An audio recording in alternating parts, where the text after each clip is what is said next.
could have been sustainable if he pursued a sound economic policy. You said the word of the day!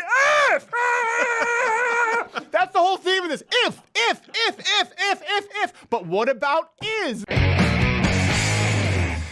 Question of the day. Would love to hear your feedback. What example would you use if you're an advocate for socialism, for successful long-term socialism?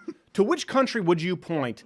I'm curious because John Oliver released this video, as we talked about, the Venezuela video here, and he talks about how important it is. And there's nothing new here. It really does. And I really want you to go watch the entire video. What is it, about 19 minutes? 19 minutes, It's about 19 minutes. I encourage you to watch the entire context. We're going to try to do our best to get to the factual information presented. And there's less and less with each John Oliver video. Let's go, clip A. It has been hard to keep up with events in Venezuela due to the hurricane of that we've all been dealing with here. Although, if you follow conservative media at all, you may have seen it frequently painted as the inevitable, dire consequences of a socialist government. For a case in point, just watch this InfoWars reporter quizzing an extremely chill Bernie Sanders supporter. You know Leading Venezuela, the witness, right? Your Honor. Heard of it. A majority of the country is currently eating rats, while their politicians are drinking champagne on a daily basis. If Bernie Sanders were president, right, and he wanted to bring the same ideas as for socialism into this country, Why is she dressed like Donald Duck? do you think that we would benefit? Yeah. But I just told you Venezuela's eating rats. Duck screwed Sailor Moon. But I just want people to have health care, honey. I don't want, like... Well, Same thing Hugo Chavez. You people have, like, worms in your brain, honestly. What you do have there is a nice distillation of the current level of political discourse in America. Two people who don't really know what they're talking about, condescending to each other nonsensically until one of them lands a sick burn. Here's the thing, I actually agree with almost everything he just said, except for the sick burn part. And that's what's important here. We're going to get to the examples, the data, the facts, and all of our sources in a minute. But if you think, I just want free healthcare, you people have worms in your head, is a sick burn, no facts, data, or analysis thereafter in this piece here can convince you. All right? I just want to make sure, because we just have to, we disagree at that point. By the way, it's a classic straw man, where he sits there and talks about two people who have no idea what they're talking about. If it's so lowbrow, why did you choose this example? You could have taken an example of Noam Chomsky and Sam Harris talking about socialism. You could have picked any example. This is what you picked. But what is happening in Venezuela is not just extremely important, it is absolutely worth paying attention to, because this is not just a story about socialism. There are plenty of socialist countries that look nothing like Venezuela. It's a story about epic mismanagement. But you repeat yourself. See, the entire criticism of socialism, the entire reason that conservatives, the right wing, whatever you want to call us, oppose a path toward intrusive government is predicated on the idea, the concept, as it were, of mismanagement, for which we are roundly mocked.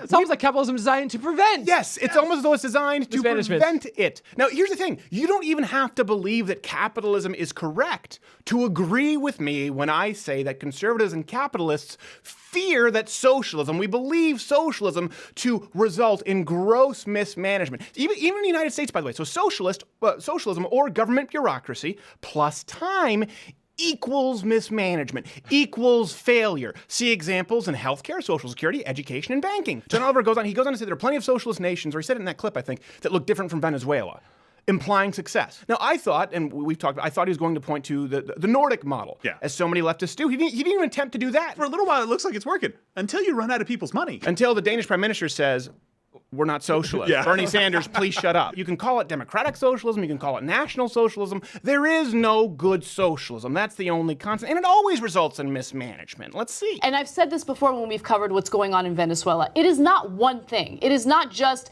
the fact that it's a socialist country. It is a number of factors that played a role in the economic downfall of the country. But I'm not saying that we all want to live in communist, or the Soviet Union or China. Terrible, terrible things happen there. But that's what we always revert to. We say, well, is it not possible that we could, for a start, they didn't do it properly. They ignored it. That's what everybody says, but no one's ever done it properly. Sick burn. So they inevitably point you to the next brand of socialism, which will work, or the next leader who will do it better. That's why we've seen all of our current leftist leaders, and I'm not talking about extremists, I'm talking about your political leaders. Your favorites. The platform. Your all-stars. The platform representatives for the DNC praising all the previous socialist and communist dictators who ended up being awful, terrible people. Fidel Castro. They had forgotten that he educated their kids, gave them health care, totally transformed the society. It would be wrong not to state that in Cuba they have made some good advances in health care. They are sending doctors all over the world. Band-Aids. They have made some progress in education. They can send doctors wherever they want, right? If people don't want the doctors, it's like I could go to the Tokyo Superdome. I could say I performed at the Tokyo Superdome, but I didn't sell it out. I didn't sell out 80,000. They're sending doctors to the United States. Yeah, on rafts, and the raft is this desk chair. They're trying to get out of there. And you saw, of course, we have the B-roll here of Obama in front of Che and the whole revolution there where he was sitting. It's just like, oh my gosh, let's be reverent to a man who said before the UN that they would execute without trial. And by the way, hated black people, thought they were lazy and deserving of death. Again, you look back, they were praising all these socialist leaders, right? And people, well, those are extreme. We're talking about Castro. But matter of fact, guess who found himself amongst their figureheads worthy of praise? And his country. Is it possible? Maybe. He is one of the most important forces we've had on this planet. From my very American point of view of my friend, President Chavez, it is only possible to be so inspiring as he is. You know, it's funny, sometimes American journalists talk about how bad a country is because people are lining up for food. That's a good thing. It's funny, we write these shows every day and we sit down and when you really put it on a timeline like this, it's even more damning than I thought. Yeah. They try and distance themselves from the results. Yeah. Right? That's what happens. Here's the thing. Bernie Sanders didn't come out and say, I was wrong about bread lines. It turns out there's not free next day shipping. He didn't say anything. He just goes I was a prime member. That guy's an asshole. Yeah, exactly. He didn't do it like I would. Yeah. But I still believe in it.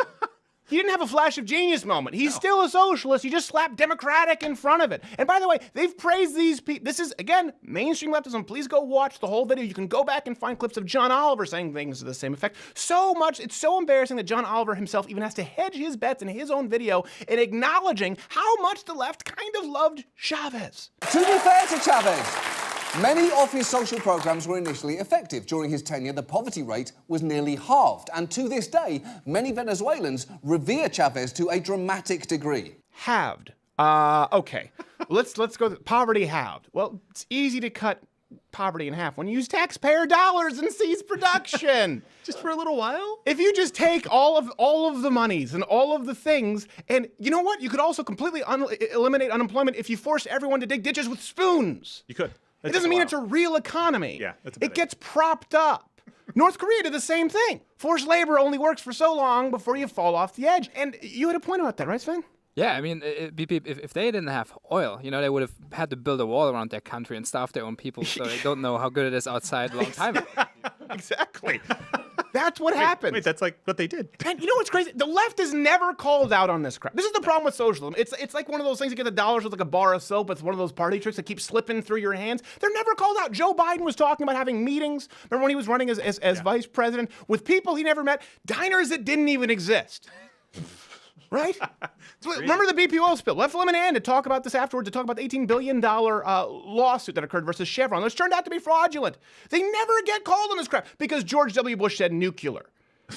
Because President Donald Trump has a bad comb over. You guys were all praising Venezuela for years. Yeah. For years. We can show we only have so much time on the show, and you were wrong. You're always wrong. And the media never call. How nice it must be to never be. I've been just yesterday in supporting the embassy called out for apparently taking shekels from Jews in Illuminati meetings.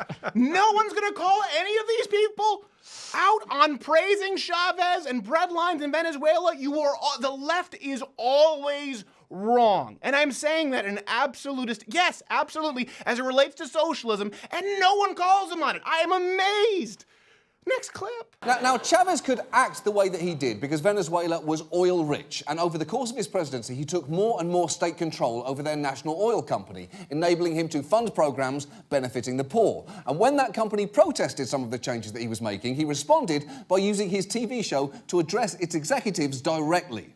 Despido. I'm firing the following people.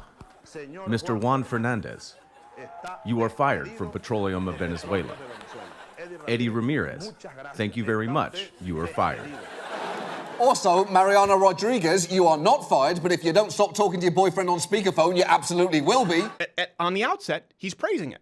Yep. Yeah. Watch the full video, the full context, because you'd be like, well, maybe he's going to counterbalance it afterward. He never does. He literally takes an example of I would argue, one of the most horrific displays of socialist authoritarianism, and he never addresses it as horrifying. Yeah. Think about it. The words, government took control, the state took control of oil companies, then fired executives, can only generate one of two visceral reactions. Disgust, freedom-loving disgust, or admiration. We're saying the exact same thing. You're saying the state took control of the oil companies and fired executives. I'm thinking the state took control of the oil companies and fired executives. Like I'm saying, listen, you hear this, the state seizing control and firing executives, one of two reactions, all right? Disgust or admiration. Now, this isn't a rebuttal right here, okay? I'm telling you this, we're not going to find common ground. If you hear that and you're okay, if this isn't a rebuttal, it's a litmus test. All right? You have to figure out where you line up. Next clip. Some of Chavez's programs could have been sustainable if he pursued a sound economic policy and run a tight ship. But not only did he stop saving oil revenues in a rainy day fund,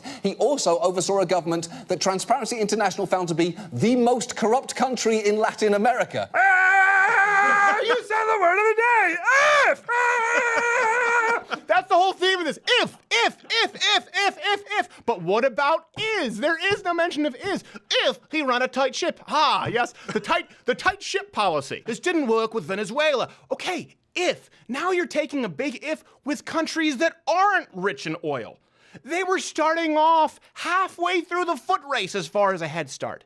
All Venezuela had to do was not fumble. It's easy to see why Maduro has pissed people off, because he has managed Venezuela's economic crisis in the worst possible way. He's doubled down on many of Chavez's most unsound policies, like unrealistic currency and price controls, while attempting to make up for missing revenue by simply creating more money. And as a result, inflation has exploded. The hedging here, he uses a lot of hedge words, is unrealistic. Okay, because remove that, and he just named everything that he likes. Price controls? Democrats. And I'm not just saying liberals, progressives. Democrats, okay, for people out there who are like, I'm a classical liberal. No, you're not. Democrats have actively supported price controls for college. For years. Bernie Sanders calling for price controls on pharmaceuticals. Unrealistic, printing more currency. Printing more currency? Obama's economic philosophy was based on quantitative easing. Look at me. This is from Obama. The Fed's mandate, my mandate, is to grow our economy, and that's not just good for the United States, that's good for the whole world. The worst thing that could happen is the world economy is we end up stuck with no growth. Listen, the left has, look at the Federal Reserve. Understand what that is. Look at people, the most radical right-leaning people, they want to go back to a gold-backed standard, right? This is something that conservatives have been openly mocked for opposing for years. Printing of more cash. It's a fundamental premise of the left, right, as far as Keynesian economics. By the way, I learned Keynesian economics in college.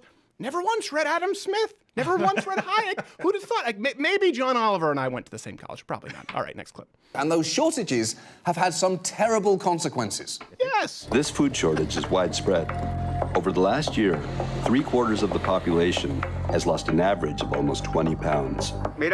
Look how fat I used to be. This is how many holes I had to make in my belt on the Maduro diet. Goodness, Yes, good for him. the Maduro diet. That is actually now a commonly used phrase in Venezuela, and it's a very healthy-sounding term for a truly horrifying situation. Well, okay, hold on a second.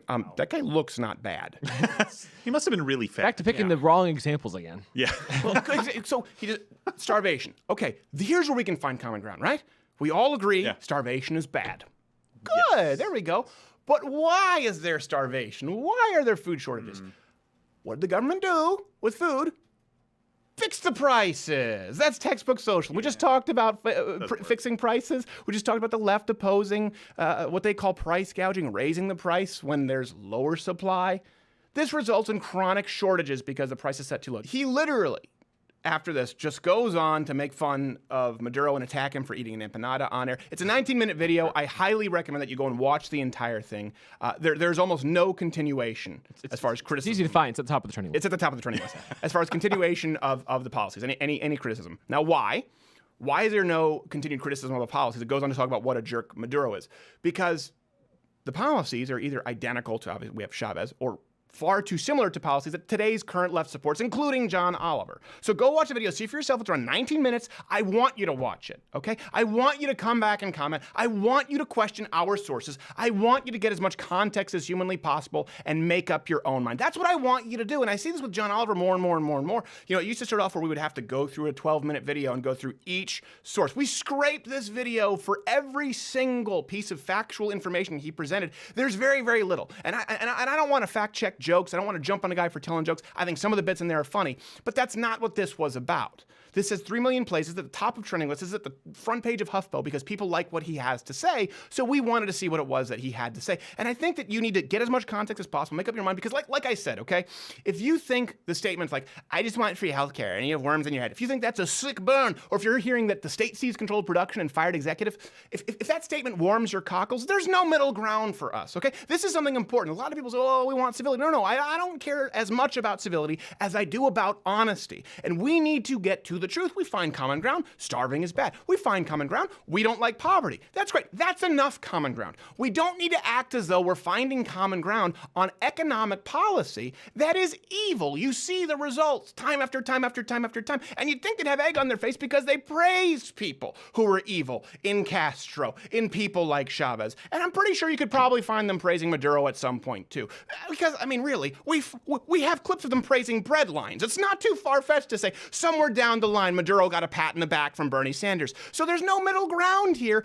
If you just find those statements to be heartwarming, I disagree with you. And that's okay. Let us know. Hey, if you like this video, subscribe or click the notification bell. You should do both anyways because YouTube doesn't notify you if you're just subscribed. You have to hit that notification bell. So if you already are subscribed, hit the notification bell. And if you're not supporting this content, go to louderwithcreditor.com/mugclub. You get the full nightly show, an hour, every day, free, when you subscribe. This hand-etched girthy mug, as well as other programming. And listen, you also get to support Not Gay Jared's Remicade treatment. I don't know what it is.